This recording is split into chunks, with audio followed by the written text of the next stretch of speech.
300 foot মাটির নিচে কয়লার খনিতে কাজ করে 70 জন লেবার ওইখানেই আটকা পড়ে। আর তারা মাটির নিচে পানির চাপ এবং গ্যাসের গন্ধে বেশিক্ষণ বাঁচতে পারবে না। তাদেরকে ওইখান থেকে উদ্ধার করতে নরমালে 5 দিন সময় লাগবে। কি করে এই 70 জন মানুষকে মাটির নিচে পানি আর গ্যাসের মাঝখান থেকে উদ্ধার করা হয়, আজকের গল্পটা এটাই। হালকা একটু সময় নিয়ে ভিডিওতে একটি লাইক দিয়ে চলুন গল্পটা শুরু করা যাক। গল্পটা শুরু হয় 1998 সালে ছোট্ট একটি গ্রামে। আর এই গ্রামের সবাই কয়লার খাদানে কাজ করে। আর তাদের মধ্যে একজনের মেয়ের বিয়ে কালকে, আর এই জন্য টিভি ভাড়া করে নিয়ে আসছে সবাই দেখার জন্য, যেটা আমাদের গ্রামে অনেক আগে হতো। কালকে বিয়ে বলে আজকে তারা অনেক আনন্দ করে। দিন শেষে রাত্রে সবাই ডিউটিতে যাওয়ার প্রস্তুতি নেই। যারা সারাদিন ডিউটি করেছে তারা উপরে উঠে আসতেছে, আর যারা রাত্রে ডিউটি করবে তারাই এখন নিচে যাবে। আর তাদের কপালে শনিটা লাগে। তারা 10 জন করে এই লিফট দিয়ে নিচে নামতেছে। আর তাদের মধ্যে একজনের একটা কুকুর এখানে দাঁড়িয়ে আছে। আর এই কুকুরটার কথা মাথায় রাখবেন, এই কুকুরটার কারণে এই 70 জন মানুষের যান বাঁচে। যে লিফটটা দিয়ে মানুষ কয়লার খাদানের নিচে নামতেছে, একমাত্র এটাই একটা রাস্তা উপরে আসার আর নিচে যাওয়ার। আর এই কয়লার খাদানে যত কয়লা বার হয় সব কয়লা এই লিফট দিয়েই উপরে তোলা হয়। আর নিচে কয়লার খাদানটা আপনি ভাববেন না ছোটখাটো একটি জায়গা, সেখানে 600 মানুষ কাজ করে। এবার ভাবুন যে এই জায়গাটা কত বড় হতে পারে। এই গ্রামের পুরোটাই নিচে কয়লার খাদান। যদি গ্রামের মধ্যে কোনো কিছু হয় তাহলে পুরো গ্রামটাই ভেঙে নিচে পড়ে যাবে। তারপর তারা নিচে নেমে এক একটা দল আলাদা আলাদা জায়গায় যায় কাম করার জন্য। অনেকক্ষণ কাজ করার পর প্রায় কয়লা শেষ। এখন তাদের মাটির মধ্যে ব্লাস্ট করতে হবে কয়লা বার করার জন্য। আর এই ব্লাস্টটাই তাদের জীবনে কাল ডেকে আনে। আর এখানে ব্লাস্ট করার আগে সবাইকে সাবধান করে দেয় এখন বোম ব্লাস্ট হবে। আর যখন বোমটা ব্লাস্ট হয়ে যায় তখন সাইড ম্যানেজার এসে সাইডে উপরে সব জায়গায় চেক করে কোনো দিকে পানির খনি নাই তো। আর উপরে চেক করতেই দেখা যায় ওইখান থেকে পানি পড়া শুরু হয়ে গেছে। তার মানে উপরে অনেক বড় একটি পানির স্থল আছে। আর এই বিপদ দেখতেই সাইড ম্যানেজার সবাইকে বলতে থাকে ভাগো ভাগো, পানি আসতেছে পানি আসতেছে। তারপর সে যখন তখন উপরে ফোরম্যানকে ফোন করে বলতেছে সবাইকে জানিয়ে দেন পানি আসতেছে, সবাই যেন উপরে চলে যায়। আর ফোরম্যান নিচে যত সাইড আছে সব সাইডে ফোন করে বলতেছে তোমরা ভাগো, জলদি উপরে চলে আসো, পানি চলে আসছে। আর সব সাইডের মানুষই দৌড়ে লিফটের দিকে আসছে উপরে আসার জন্য। কিন্তু ফোরম্যান একটি সাইডের মধ্যে আধা ঘন্টা ধরে ফোন করতেছে, কিন্তু ওইখানের ফোনটা ওঠাচ্ছে না, কেননা এখানের সাইড ম্যানেজারটা কানে কম শুনে, মুরব্বী। আর ওই সাইডের মানুষ জানেই না যে নিচে পানি চলে আসছে, আর সবাই দৌড়ে উপরে চলে যাচ্ছে। তারপর 4-5 জন মাটি আর পানির চাপায় পরে মরে যায়, আর বাকি সবাই উপরে চলে আসে। কিন্তু ওই সাইডের 70 জন মানুষ ওইখানেই রয়ে গেছে। আর অতিরিক্ত পানির চাপ আর মাটি ভেঙে লিফটের জায়গাটা একদম ভাঙচুর হয়ে বন্ধ হয়ে যায়। আর সেখান থেকে উপরে আসার আর কোনো রাস্তা নাই, সব জায়গায় পানি ভরে একদম বন্ধ হয়ে গেছে। আর এভাবেই এই 70 জন মানুষ 300 ফুট মাটির নিচে কোথাও আটকে আছে কেউ বলতে পারে না। তারপরের দিন তাদেরকে উদ্ধার করার জন্য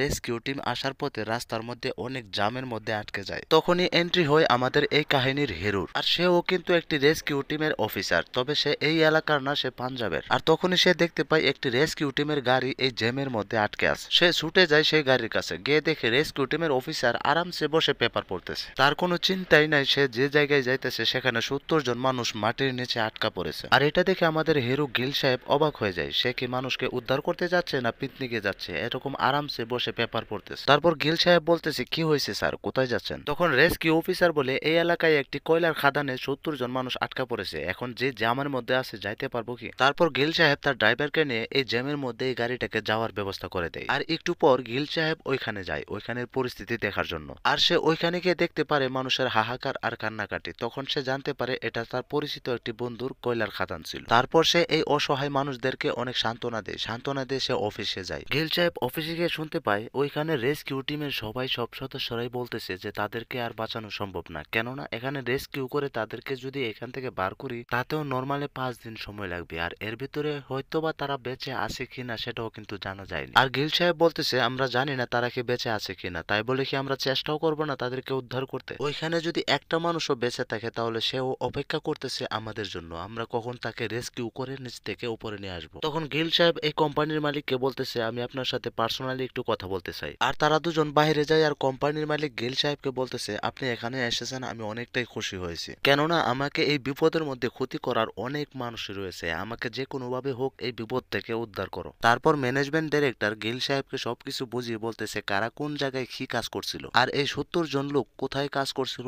এখন বর্তমানে কোথায় থাকতে পারে, এটা নিয়েই গিল সাহেব এই জায়গাটার ম্যাপ নিয়ে ওইখানে রিসার্চ করতেছে তারা এখন বর্তমানে কোন জায়গাটায় থাকতে পারে আর তারা কি বেঁচে থাকতে পারে কিনা। তারপর গিল সাহেব দেখতে পায় ম্যাপের মধ্যে ওইখানে একটি উঁচু জায়গা আছে যেখানে পানি যাওয়ার সম্ভাবনা খুবই কম, আর যদিও যায় নর্মালি 40 থেকে 50 ঘন্টা লাগবে। তখন গিল সাহেব সবাইকে বলতেছে আমি 80% শিওর তারা এই উঁচু জায়গাটার আশেপাশেই আছে। তখনই এই কোম্পানির মালিক গিল সাহেবকে বলতেছে তুমি যে কোনোভাবে এখনই এখনই রেস্কিউ করে তাদেরকে বের করার ব্যবস্থা করো। কিন্তু রেস্কিউ টিমের বড় অফিসার সে মানা করে, সে বলে আমার এত বড় রেস্কিউ কোম্পানি থাকতে আমি কেন অন্য এলাকার অন্য একটি অফিসারের হাতে আমি এত বড় একটি রিস্ক তুলে দেবো। কিন্তু রেস্কিউ কোম্পানি যাকে দায়িত্ব দিয়েছে তাদেরকে উদ্ধার করার জন্য, তার মধ্যে আর এই কোম্পানির মালিকের মধ্যে আগেই একটি ঝামেলা চলতেছিল। আর সে কখনোই চাইবে না এই 70 জন মানুষ বেঁচে থাকুক, আর তারা যদি মারা যায় এই কোম্পানির বিরাট বড় একটি ক্ষতি হয়ে যাবে, আর সেটাই এই লোকটা চায়। আর রেস্কিউ কোম্পানি তার হাতেই তুলে দিয়েছে তাদেরকে উদ্ধার করার জন্য। তারপর এই কয়লার খাদানের মালিক রেস্কিউ হেড অফিসারের সাথে কথা বলে সে বলে আপনি একবার গিল সাহেবের আইডিয়াটা শুনেন না। তখন রেস্কিউর হেড অফিসার গিল সাহেবের আইডিয়াটাও শোনে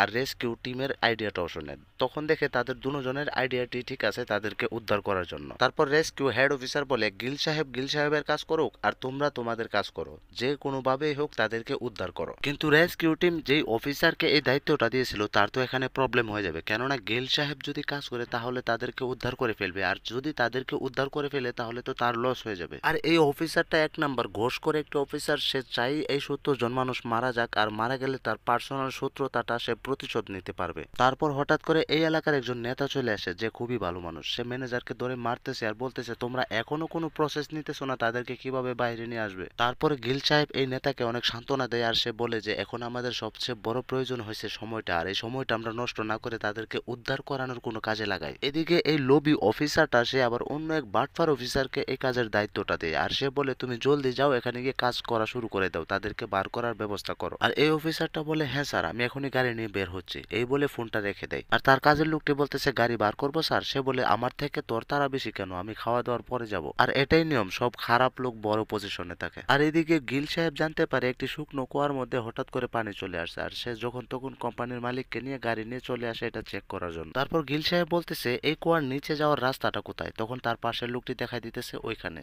আর সে একটি টর্চ লাইট নিয়ে নিচে চলে যায়। আর গিল সাহেব নিচে গিয়ে দেখতে পায় একটি বড় নদীর স্রোতের মতো অনেক পানি যাচ্ছে এদিক দিয়ে। তখন কোম্পানির মালিক বলে যেহেতু নিচে যাওয়ার লিফটের রাস্তাটা বন্ধ হয়ে গেছে এখন কি এই পানির কোর নিচে দিয়ে যাওয়া সম্ভব হবে? তখন গিল সাহেব বলে নিচে পানির এতটাই স্রোত যেখান দিয়ে কয়লার খাদানে যাওয়া অসম্ভব। আর তখনই এখানে চলে আসে রেস্কিউ অফিস থেকে যে বাটপারটাকে পাঠানো হয়েছে তাদেরকে উদ্ধার করার জন্য। সে এসে বলে আমার কাছে একদম ফুল প্ল্যান আছে তাদেরকে কিভাবে বাইরে নিয়ে আসবো। সে বলে আমার অনেক বছরের দক্ষতা আছে এই কাজের, আর এই এলাকাটা আমার হাতের উল্টো পিস্টের মতো পরিচিত। তখনই এই এলাকার নেতা গাঙ্গুলি সাহেব বলে তাদেরকে কিভাবে তুমি উদ্ধার করবে। সে বলে আমার টিমকে পানির কুয়ার নিচ দিয়ে পাঠাবো কয়লার খাদানে, সেখান থেকে মানুষগুলিকে উদ্ধার করার জন্য। তখনই গিল সাহেব বলে সরি টু ইন্টারাপ্ট, এখান দিয়ে যাওয়া অসম্ভব, এখান দিয়ে তাদেরকে রেস্কিউ করা যাবে না। আর তখনই এই অফিসারটা বলে যেহেতু আমরা কথা বলতেছি মাঝখান দিয়ে তুমি কেন কথা বলছো। আর তখন সে গাঙ্গুলি সাহেবকে বলে আমি পানির কুয়ার রাস্তা দিয়ে তাদেরকে উদ্ধার করবো, এটা আমি আপনাকে প্রমিস করলাম। আর গাঙ্গুলি সাহেব বলে হ্যাঁ আমি তোমার থেকে এটা আশা করি, তুমি জলদি কাজ শুরু করে দাও। তারপর এই বাটপার অফিসার তার সহকারী কাজের লোকদেরকে বলতেছে ড্রিলিং কন্ট্রাক্টরকে নিয়ে আসো আর এখানে একটা ক্যাম্পেইন বানাও। আর তার সহকারী কাজের লোক বলতেছে স্যার ড্রিলিং কন্ট্রাক্টর আর ক্যাম্পেইনের কি প্রয়োজন। সে বলে বোকা এখনই তো টাকা বানাবার সময়। তারপর গিল সাহেব বলতেছে আমার কিছু সহকারী প্রয়োজন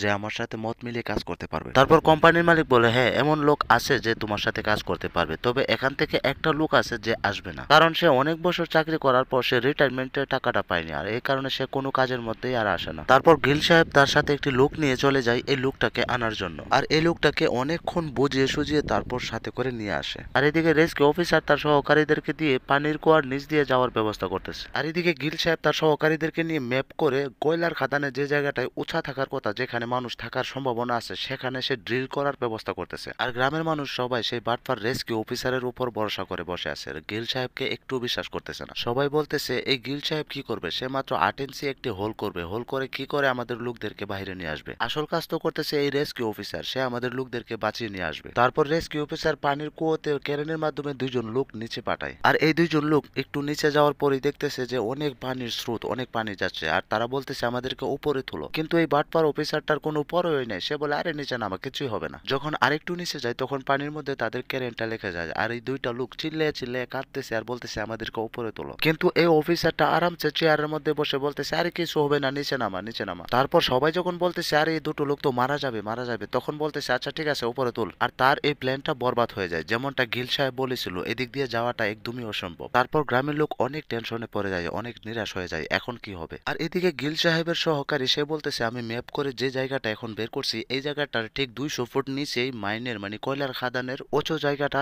এখানে, আর যদি তারা বেঁচে থাকে তাহলে তারা এই উঁচু জায়গার মধ্যে আছে, না হলে তার আশেপাশেই আছে। তারপর গিল সাহেব বলে এখানে 8 ইঞ্চির একটি হোল করার ব্যবস্থা করো। তখন কোম্পানির মালিক বলে 8 ইঞ্চি কেন? 8 ইঞ্চি দিয়ে তো তাদেরকে বের করা যাবে না। গিল সাহেব বলে আমরা প্রথমে 8 ইঞ্চি একটি হোল করে এখানে একটি মাইক পাঠাবো, মাইক পাঠিয়ে জানবো তারা কি আশেপাশে আছে কিনা, যদি এখানে থাকে তারপর আমরা 30 ইঞ্চি একটি হোল করব। আর 30 ইঞ্চির মাধ্যমে ছোট্ট একটি ক্যাপসুল পাঠায় একজন একজন করে এখান থেকে তুলে নিয়ে আসবো। তারপর আমরা দেখতে পাই যে জায়গাটায় হোল করার কথা ঠিক নিচে একটি দেওয়াল করা আছে, আর দেওয়ালের ওই সাইডে পানি, আর পানির ওই পাশে তারা 70 জন মানুষ বসে আছে। কিন্তু গিল সাহেব বলেছে এই হাইস্ট পয়েন্ট মানে এই উঁচু জায়গাতেই থাকার কথা, কিন্তু এখানে সবচেয়ে বড় প্রবলেম হয়েছে যে জায়গাটায় হোল করতেছে এর সামনেই কিন্তু একটা দেওয়াল করা, আবার দেওয়ালের ওই সাইডে পানি আর পানির আরেক সাইডে তারা 70 জন মানুষ বসে আছে। তারপরে 70 জনের সাইট ম্যানেজারটি সে বলতেছে আমি এখন দেখে আসলাম পানি যেভাবে দ্রুত বাড়তেছে, আমরা যেখানে বসে আছি পানিতে খুব তাড়াতাড়ি চলে আসবে এখানে, আমাদেরকে এই পানি পার করে উঁচু পয়েন্টের দিকে যেতে হবে, আর সেখানে হয়তো বা 2-3 দিন লেগে যাবে পানি ওইখানে যেতে। কিন্তু এখানের অনেকেই রাজি হয় না, তারা বলে এই পানি পার হয়ে কিভাবে আমরা ওই সাইডে যাব, যদিও পার হয়ে ওই সাইডে যাই তারপরে তারা কিভাবে জানবে আমরা কি বেঁচে আছি কিনা মরে আছি, আর যদিও বেঁচে থাকি আমরা কোথায় আছি। তারপর সাইড ম্যানেজার বলে আমরা যতক্ষণ বেঁচে আছি ততক্ষণ তো চেষ্টা করে যেতে হবে, আর উপরের মানুষ তো আর এমনি এমনি বসে নাই, তারাও তো আমাদেরকে খুঁজতেছে। তবে আমার মনে হয় আমরা এই পানিটা পার করে উঁচু জায়গাটার মধ্যে গেলে ওইখানে পানিও আসতে 2-3 দিন লেগে যাবে, আর তারা এর ভিতরে হয়তো বা আমাদেরকে খুঁজে নিবে। তারপর এখানে একটি রাগী মানুষ আছে, সে বলতেছে আমরা এখানেই মরে যাব, তারা কিভাবে বুঝতে পারবে আমরা বেঁচে আছি। আর এই সব কিছুর দায় এই কানে শুনে না বড় লোকটা, তাকে 1000বার ফোন করেছে উপর থেকে সাবধান করার জন্য, আর সে পরে ঘুমাইছে, সে ফোনটা ধরে নাই কারণে আমরা এই 70 জন মানুষ ফেসে গেলাম। আর সে রাগে এই বড় লোকটাকে মারতে যায়, আর তখনই সবাই বলতেছে আরে যা হওয়ার তো হয়ে গেছে, আমাদের কপালে যা ছিল তাই ঘটে গেছে। তারপর তারা সবাই